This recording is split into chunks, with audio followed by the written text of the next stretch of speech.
War 2 के teaser में क्या तुमने नोटिस किया, असली विलन इस मूवी का जूनियर एनटीआर नहीं बल्कि कबीर है। क्योंकि इस सीन में कबीर के एक्सप्रेशन देखो थोड़े से अलग दिखेंगे, थोड़ा सा इसे देख के डेंजर फील होगा। और अगर तुम्हें टाइगर 3 का पोस्ट क्रेडिट सीन याद हो तो उसमें कर्नल लूथरा कहता भी है कबीर से कि कहीं ऐसा ना हो कि शैतान से लड़ते लड़ते तुम खुद ही शैतान बन जाओ, क्योंकि कहीं ऐसा ना हो कि शैतान से लड़ते लड़ते तुम खुद ही शैतान बन जाओ। तो हो सकता है इस मूवी का असली विलन कोई और नहीं कबीर ही हो। क्योंकि टाइगर 3 के पोस्ट क्रेडिट सीन में कबीर खुश हो रहा होता है उस आदमी को मारते वक्त, और एक हीरो किसी भी आदमी को मारते टाइम खुश नहीं होता, चाहे वो कितना भी तगड़ा विलन क्यों ना हो उसके आगे। और टाइगर 3 के पोस्ट क्रेडिट सीन में उसके मुंह में एक टूथपिक होती है, वही सेम टूथपिक हम वॉर 2 के टीजर में देख सकते हैं कबीर के मुंह में। अब मेरे हिसाब से क्या होगा, कबीर को कोई एजेंसी कैप्चर कर लेगी और कबीर के अंदर वो एजेंसी एक सीरम डाल देगी जिसकी वजह से कबीर विलन की तरह एक्ट करने लगेगा। हाँ बिल्कुल, मार्वल के बकी बांस की तरह। जैसे बकी captain America the winter soldier में बागी बन गया था, उसे कुछ भी होश नहीं रहता था, शायद ऐसे ही कबीर को दिखा सकते हैं इस मूवी में। क्योंकि टीजर में तुम लोग खुद ही नोटिस करना कबीर के एक्सप्रेशन चेंज होते रहते हैं, कभी देखने में थोड़ा सा डेंजर लगता है तो कभी देखने में थोड़ा नॉर्मल लगता है। इसके अलावा टीजर में मैंने कई सारी डिटेल्स नोटिस करी। जैसे टीजर की स्टार्टिंग में इधर ब्रिज वाले सीन पर अगर तुम ध्यान दोगे तो तुम्हें कबीर नोटिस हो जाएगा। उसके साथ साथ मैं तुम्हें बता दूं, इधर ये पठान है और उसकी साइड में मुझे पहले टाइगर लगा, लेकिन ये टाइगर नहीं कोई एनिमी है। कबीर जब ब्रिज क्रॉस कर रहा होगा तब ये एनिमी ही ब्रिज तोड़ देगा और पीछे से पठान आके इसे मारेगा और कबीर को बचाएगा। क्योंकि टीजर की स्टार्टिंग में इधर हेलीकॉप्टर है और पठान मूवी की स्टार्टिंग में हमने पठान को हेलीकॉप्टर चलाते हुए देखा था। तुम्हें मारनाबाजी के लिए पठान तो आया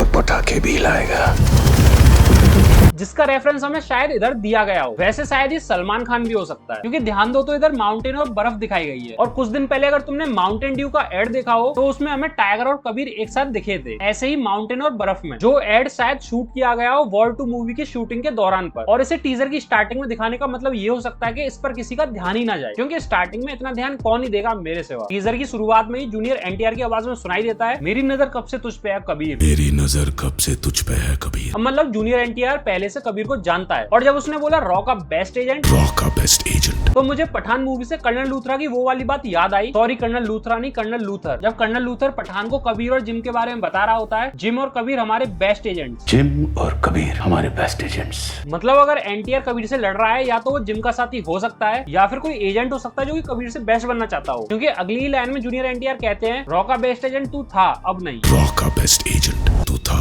अब नहीं। फिर कबीर की फाइट दिखाई जाती है जापान में कटानास के साथ, जो कि शायद कबीर की एंट्री का सीन हो सकता है मूवी के अंदर। क्योंकि इधर ही हमें ऋतिक की एंट्री दिखाई जाती है एक वोल्फ के साथ, और यही वो सीन है जहां पर कबीर भाई के बाइसेप्स और ट्राइसेप्स का शॉट दिखाया जाता है। इस सीन में तो भाई लॉन्डो का पानी निकल जाए, लड़कियां क्या चीज है भाई, मानना पड़ेगा ये फिजिक ड्रीम फिजिक होती है बॉयज। इस चीज से तो तुम लोग भी एग्री करोगे। और इधर जो वोल्फ दिखाया गया है कबीर के साथ, वो सिंबलाइज कर रहा है प्राइमल इंस्टिंक्ट, लॉयल्टी और पीक मेंटेलिटी को। इसी जापान वाले सीन में हम इस फ्रेम में पीछे किसी शख्स को बैठे हुए देख सकते हैं, तो शायद कबीर इधर कोई डील करने आया होगा और इधर कोई ना कोई लफड़ा हुआ है जिस वजह से इतना केओस हुआ है, इसको लड़ना पड़ा है। फिर एंट्री होती है टीजर में जूनियर एनटीआर की। अब अगर तुमने ध्यान दिया हो तो कबीर की एंट्री हमें कोल्ड एरिया में दिखाई गई है, जैसे बर्फ के पास या समुद्र के पास। लेकिन जब एनटीआर की एंट्री होती है तो उसे फायर के साथ दिखाया गया है, जो कि इन दोनों की कैरेक्टरिस्टिक्स को फोरशैडो कर रहा है। जूनियर एनटीआर एंट्री करते हैं ग्रेनेड्स के साथ, जो स्केल काफी बोल्ड और बिग लगता है देखने में। इस सीन की इंटेंसिटी हमें मूवी देखते टाइम ही समझ आएगी। वैसे जूनियर एनटीआर का लुक थोड़ा सा इंस्पायर्ड लग रहा है टाइगर से, तो क्या ये एक हिंट है कि इस मूवी में हमें टाइगर देखने को मिल सकता है, ना कि एसआर के, या फिर शायद दोनों ही देखने को मिल जाए। लुक के अलावा जब जब एनटीआर टीजर में दिखाया गया है तो उसका कलर ग्रेड भी बिल्कुल सेम लगता है टाइगर 3 की तरह। फिर एक सीन आता है जहां पर जूनियर एनटीआर छलांग लगा देते हैं ब्रिज से ट्रेन के ऊपर, वो सीन थोड़ा सा अनरियल लगता है, फील आ जाता है सीजीआई का। एंड हाँ, मेन बात, जिस हिसाब से जंप किया गया है चलती हुई ट्रेन पर, वो पॉसिबल ही नहीं है, जिस वजह से हमारे माइंड ने देखते ही कह दिया था दिस इज नॉट रियल। बाकी सुपर हीरो लैंडिंग तो थी ही जूनियर एनटीआर, और जिस हिसाब से स्पाई यूनिवर्स के विलन और हीरो कांड करते हैं उस हिसाब से नॉर्मल लगते ही नहीं है, सुपर ह्यूमन ही लगते हैं, जिस बेस पर ये सीन भी कंसीडर किया जा सकता है। फिर मूवी का ये वाला सीन जहां पर हमें दिखता है B-21 बॉम्बर, जो कि अब तक का सबसे बेस्ट जेट माना जाता है। इसकी खास बात यह है कि ये रडार में ही नहीं आता, लेकिन इधर कैच ये है कि ये जेट इंडिया के पास है ही नहीं। तो अगर इन्होंने मूवी में दिखाया कि जेट इंडिया ने प्रोवाइड किया है तो यहाँ पर गलती हो जाएगी, और अगर दिखाया होगा किसी और कंट्री ने दिया है, या फिर हो सकता है इसे कबीर चोरी करे, मिशन इम्पॉसिबल की तरह। वैसे मैं तो चाहूंगा मूवी में एक इंटेंस सीन डाला जाए रॉबरी का, ताकि मूवी में डेप्थ और इंटेंसिटी फील हो। अब वैसे इधर सोल्जर्स आ जाते हैं उस जेट से निकलकर, जो कि हमला कर देते हैं जूनियर एनटीआर पे, तो हो सकता है जूनियर एनटीआर किसी कंट्री में गए हो स्पाई बनकर, या फिर हो सकता है ये टेररिस्ट भी हो सकते हैं, इसलिए इनके पीछे सोल्जर्स पड़े हुए हैं। वैसे नेक्स्ट सीन में ही B-21 बॉम्बर में से हम जंप लगाते हुए देख सकते हैं कबीर को। कबीर B-21 बॉम्बर में से जंप लगा रहा है, ऐसा मैं इसलिए कह रहा हूँ क्योंकि पिछले वाले सीन में इधर तुम ध्यान से देखोगे तो B-21 बॉम्बर में से लाइट चमक रही है रेड कलर की, वही लाइट हम कबीर के पीछे देख सकते हैं। फिर नेक्स्ट सीन आता है ये सी वाला जिसमें जूनियर एनटीआर कबीर के पीछे लगा होता है। अच्छा, अब नोटिस करने वाली बात यह है कि कभी जूनियर एनटीआर कबीर के पीछे लगा होता है तो कभी कबीर जूनियर एनटीआर के पीछे। भाई जितना फील आ रहा है स्टोरी काफी बड़ी और सस्पेंस से भरी हो सकती है। टाइगर 3 में सबने यही कहा था स्टोरी मिसिंग है, मजा नहीं आया स्टोरी की वजह से। और वॉर का फर्स्ट पार्ट अगर तुम लोगों ने देखा है तो वो स्टोरी के साथ एकदम तगड़ा सस्पेंस लेके चलता है। आई होप वॉर 2 भी उसी लेगेसी को फॉलो करे, क्योंकि पठान और टाइगर 3 की स्टोरी भाई बहुत ही बेसिक और बहुत ही सिमिलर सी थी। फिर टीजर में आता है फॉर्मूला 1 रेसिंग वाला सीन, जो कि पर्सनली मुझे एक्साइटेड कर देता है। गारंटी से कह सकता हूँ ये सीन काफी मजा डालने वाला है मूवी के अंदर। अब इस सीन में अगर तुम ध्यान दोगे तो स्टेडियम में कोई ऑडियंस ही नहीं दिखेगी इतनी फेमस और बड़ी रेस में। मुझे लगता है इस मूवी की एडिटिंग अभी बिल्कुल भी खत्म नहीं हुई है, जिस वजह से उन्होंने इस सीन को डाल दिया, लेकिन इसकी एडिटिंग कंप्लीट नहीं थी। मूवी में देखना इधर ऑडियंस डाल दी जाएगी CGI और VFX के द्वारा। फिर आती है सीन में कियारा एडवाणी, और भाई क्या ही जहर लग रही है बिकनी में। लेकिन